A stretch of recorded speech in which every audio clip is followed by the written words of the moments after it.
what doest thou here, Elijah? You see, Elijah had just came from a lot of stuff going on in his life.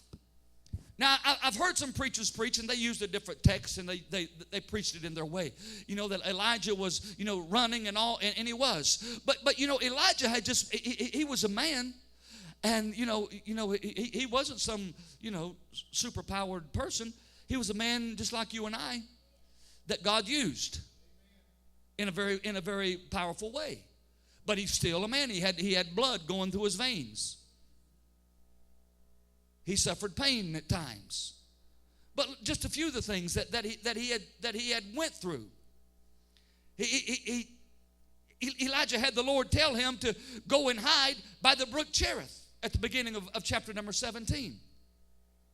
Elijah the Tishbite, who was of the inhabitants of Gilead, said unto Ahab, as the Lord thy God liveth, before whom I stand, it shall not be do no rain these years. But I can quote it all if you want me to, but I won't. But according to my word. So Elijah, the Bible said, went and hid himself by the brook called Cherith, which is before Jordan.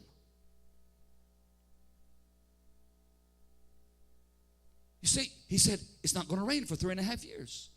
So he's out hiding because everybody's looking for him. In 3.5 years, here goes Ahab and his servants around, they're looking for Elijah. During that time, he had the widow and the son of Zarephath because after a while, the Bible said, the brook at Cherith dried up. He had to go on to Zarephath. He's facing a lot of stuff. The widow woman's son to die. He had a confrontation on Mount Carmel.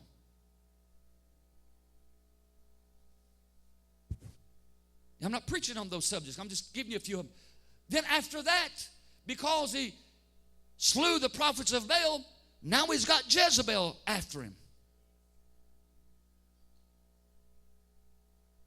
He had all this thing on him. I think I'd run to the mountain too after a while. I mean, still, after this, after you saw all of these things and God did all this stuff, again, he's in a human body. I think he was getting close to a day of rest, a time of taking a few days off. He said, I've got to get somewhere and hear God. Got to get somewhere and hear the voice of God. Jezebel's wanting to kill me. Got to find a place to get along with God.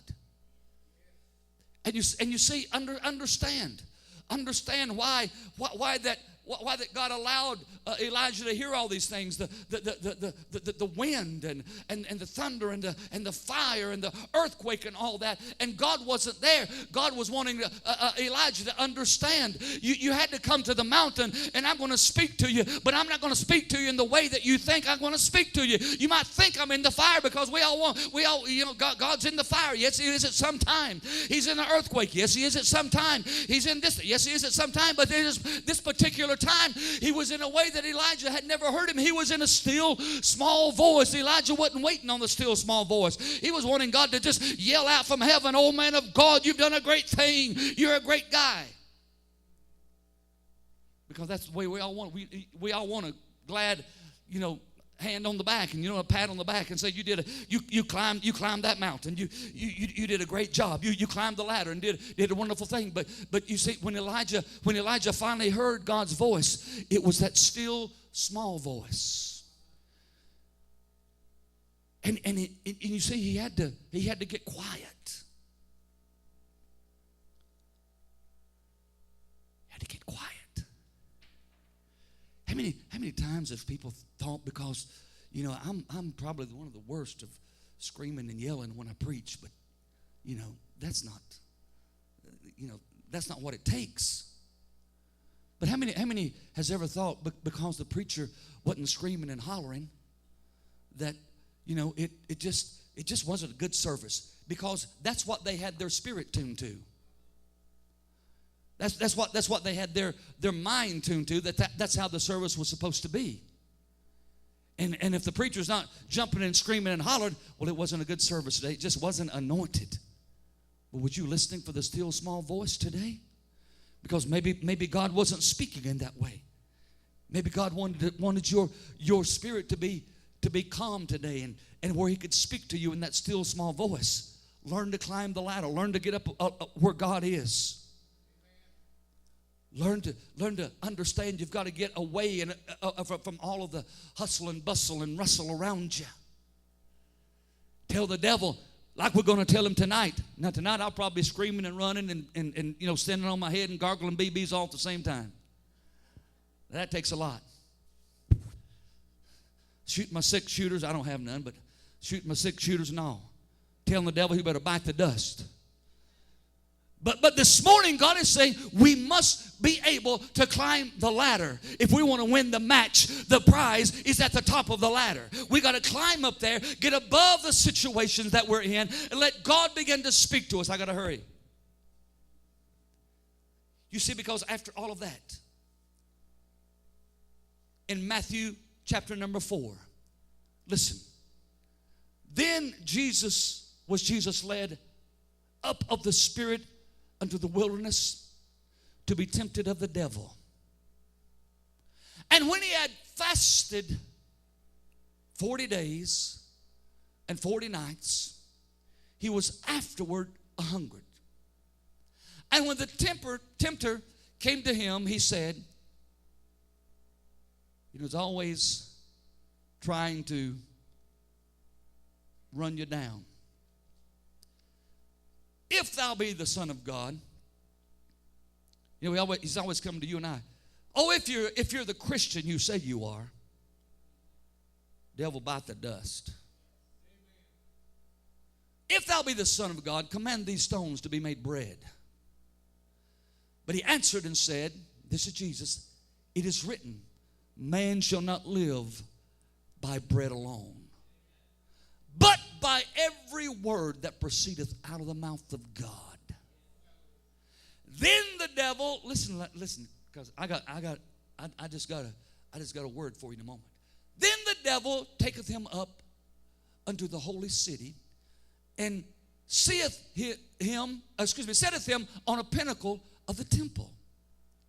And he said unto him, if thou be the Son of God, here he goes again, cast thyself down, for it is written, he shall give his angels charge concerning thee, and in their hands shall they bear thee up, lest at any time thou dash thy foot against a stone. Listen, Jesus said unto him, somebody said, Jesus said unto him, it is written, thou shalt not tempt the Lord thy God. Again, the devil taketh him unto an exceeding, that means a very, very, very high mountain, and showeth him all the kingdoms of the world and the glory of them. And he said unto him, the devil said unto Jesus, all these things will I give thee if thou wilt fall down and worship me. Then Jesus said unto him, bite the dust. Get thee hence, Satan, for it is written, thou shalt worship the Lord thy God, and him only shalt thou serve. Then the devil leaveth him, and behold, angels came and ministered unto Jesus.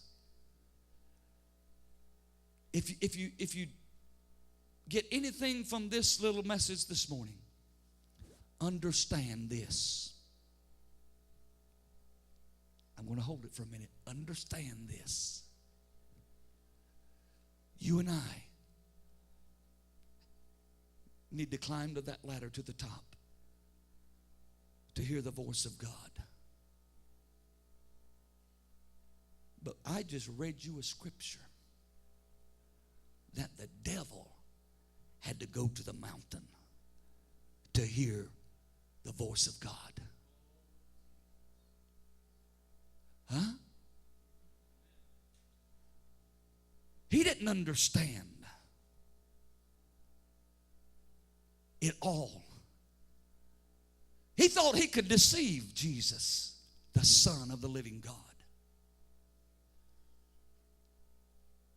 But when he got on the mountaintop, and he got above all the stuff going on the earth where his demons was running around, and he got up there where Jesus is on top of the mountain, it said an exceeding high mountain. And all of a sudden the devil started telling Jesus this stuff. Jesus said, wait a minute. In the beginning was the Word. The Word was with God. And the Word was God, and it still is God. He began to tell the devil, it is written. It is written. And I can imagine, you see, because some people think this is the devil really taking advantage of Jesus. No, the devil thought he was taking Jesus up there, but Jesus was taking the devil up there to let him understand some stuff. Devil, I'm going to set some things straight with you today. Man shall not live by bread alone, but by every word that proceeds out of the mouth of God. That's what we're going to live by, Satan. Let me make that straight with you today. Yeah, but Jesus, look at all that. You know that your Father has given me dominion down here on this earth to do stuff. Get behind me, devil. Satan, get behind me. I will not worship you, you little wimp. You little wimp head. You think I'm going to worship you? When my daddy spoke a word and created all this, and it's just a glimpse of what he created.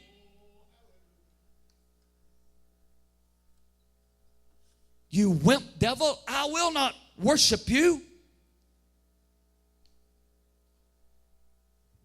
But I'm going to worship God, my Father, and him